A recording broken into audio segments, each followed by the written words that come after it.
What's going on, everybody? Welcome to the video. I hope you're having a fantastic day. So Acura is finally expanding their lineup with something brand new. For 2025, we have a brand new SUV called the ADX. And according to Acura, they're making this vehicle as a gateway model for their lineup.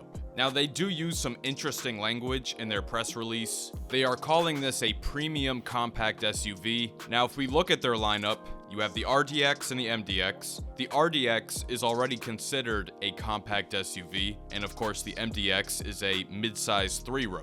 But this new ADX is supposed to slot right underneath the RDX. And when you compare the Acura models to their Honda counterparts, of course the MDX goes with the Honda Pilot, the RDX goes with the CR-V. The only SUV that Honda has, at least in the US, that is smaller than the CR-V is the HR-V. And the current HR-V is based off the Honda Civic, and so is the Acura Integra. And in their press release, Acura says the ADX will build on the success of the Integra as an additional gateway model. Now, they don't explicitly say in this press release that this vehicle is going to be based off the Integra, but they have hinted at that in the past, which means it'll probably share the same powertrain as the Integra, and it's probably going to have the same CVT transmission as well. We can hope for the 10-speed automatic, but I think it's going to be the CVT. Again, speculation, unconfirmed. They are saying that it's going to be turbocharged. They're also claiming to have top-of-class premium features with its, quote,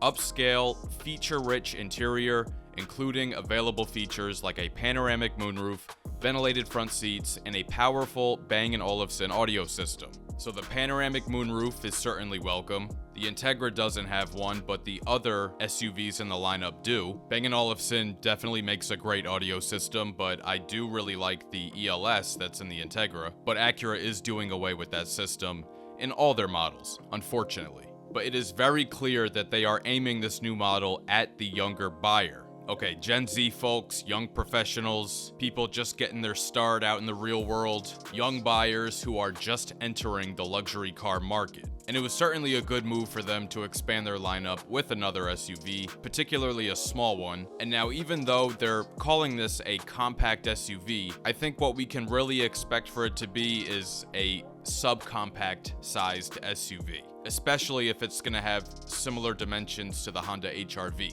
And along with their press release, Acura included 4 teaser images of the new ADX. And now, they strategically don't show a lot, but let's go over them and see what we can figure out from these images. So this first image is the only image of the exterior. We can see the silhouette of the rear, and it has the signature chicane LED lights that match the rest of the lineup. And from this angle, the way that the rear glass is kind of set a bit inward from where that Acura badge is and the rest of the lower tailgate, the back of this looks very similar to the new ZDX EV. And to make sure there's no confusion with that, General Motors has no part of this project. GM made the ZDX, and even though this looks kind of similar in the rear, GM has no involvement in the ADX. But we can see a deck lid spoiler up at the very top that kind of sticks out on the 2 ends, and there's not a whole lot more we can see. I mean, you see the ADX badge off to the right, as expected, and another badge off to the left. This appears to be an A-spec trim level. So that's it for the exterior.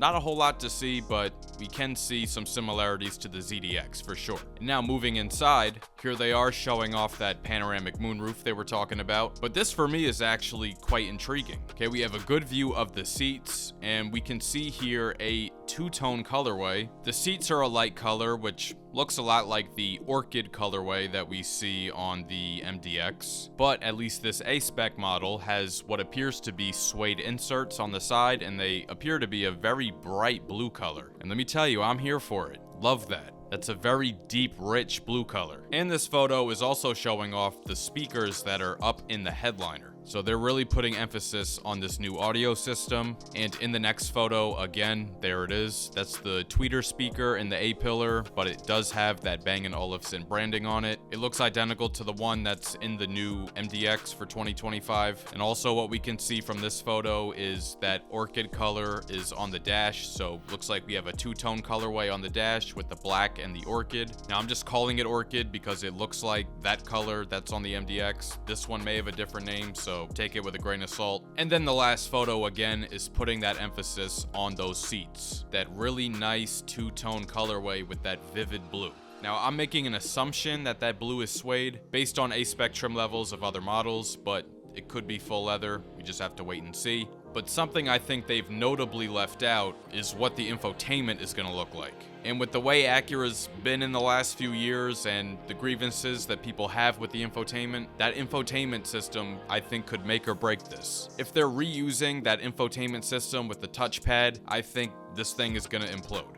But if it is based off the Integra, and they do give it the same infotainment as the Integra, I think we have a solid winner. Although, the displays in those cars only go up to 9 inches, which is actually less than what is offered on those touchpad interfaces. So maybe there's a possibility it could get the screen that's in the Accord, which is bigger, but I think most likely it's gonna get that 9-inch touchscreen. But if they put that trackpad in, man, that's not going to be good. So that's all we know right now. The ADX is set to make its North American debut later this fall, so it won't be very long until we actually get to see what it really looks like, and hopefully get some more information on some specs like engine, transmission, and infotainment, and most importantly, pricing. But that's all I got for you guys today. I plan to do an update video on this once they actually fully unveil it, and hopefully have some more information to talk about. If you enjoyed this video, please share with a friend and subscribe. It'll really help the channel grow. Thank you so much for watching, and I'll catch you guys later.